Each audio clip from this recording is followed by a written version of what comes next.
السلام علیکم ښه لیدونکو. امید دی چې د ښه صحت خاوندان به وئ. یو ځل بیا د یو لی ټیچر یوټیوب چینل له د انګلیسي زده کړې پروګرام ته راته هرکلی وایم. خوږو ملګرو په دې هیله امید چې تېر شوي ویډیوګانې به تاسو کتلي وي او یو څه به مو ورڅخه زده کړي وي.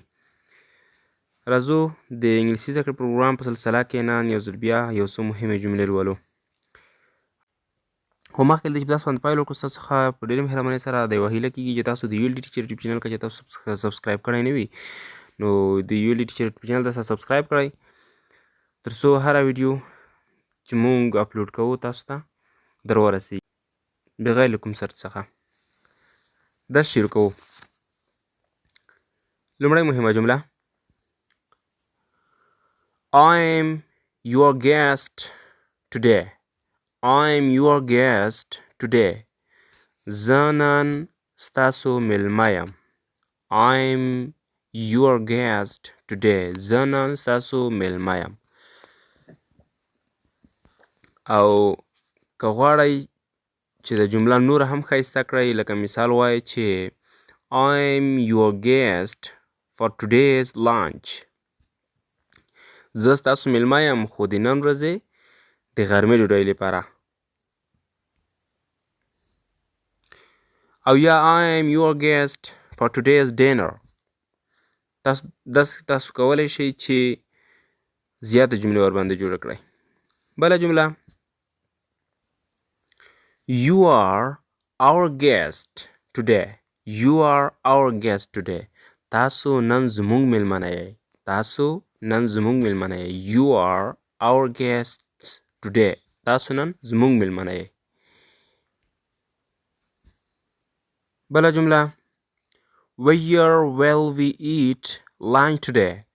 Where will we eat lunch today? مونږ به نن د غرمې ډوډۍ چیرته خورو؟ مونږ به نن د غرمې ډوډۍ چیرته خورو؟ Where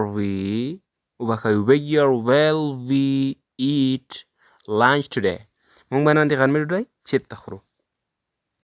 او خوږو ملګرو تاسو د دې په واسطه کولی شئ چې د لانچ په ځای ډینر او هم بریک فاسټ ور واچوئ او هغه تاسو له ځان څخه ور واچوئ تر څو تمرین مو ورسره وشي. فقط د لانچ لغات ورڅخه لرې کړئ او د لانچ پر ځای تاسو ډینر او بریک فاسټ ور واچوئ.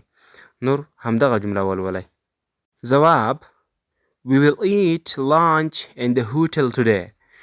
We will eat lunch in the hotel today. مونږ به نن د غرمې ډوډۍ په هوټل کې وخورو. مونږ به نن د غرمې ډوډۍ په هوټل کې وخورو. دوستانو دلته مو یوې نقطې ته فکر وي چې ما مخکې هم د خبره درته کړې وه او چې کوم ځای کې چې ویل راغلی وي WILL نو دغه جمله د راتلونکې زمانې معنی ورکوي یعنې او پښتو کې د با معنی لري. با لکه مونږ تاسو وایو چې زه به دا کار وکړم، زه به ډوډۍ وخورم، زه به مکتب ته لاړ شم. نو همدا قسم ته کوم ځای کې چې په انګلیسي کې ویل راغلی وي نو هغه ویل د به معنی ورکوي چې دا جمله به د راتلونکې زمانې جمله بلل کېږي بیا. او د دې په اړه دوستانو ما یوه مستقله ویډیو درته جوړه کړې ده. تاسو کولی شئ چې د یو لی ټیچر یوټیوب چینل په پلی لیست کې هغه وګورئ. راځو بلې مهمې جملې ته.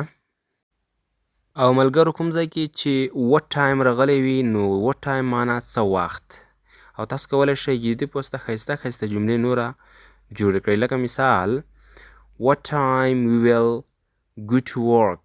مونږ به خپل کار ته څه ټایم ځو؟ what time we will go to work. همدا قسم کولی شئ تاسو نوره جملې هم ورباندې جوړې کړئ تر څو تمرین مو ورباندې وشي. راځو بلې مهمه جملې ته. How many breads do you want? How many breads do you want? څومره ډوډۍ غواړې؟ څومره ډوډۍ غواړې؟ څو دانې ډوډۍ غواړې؟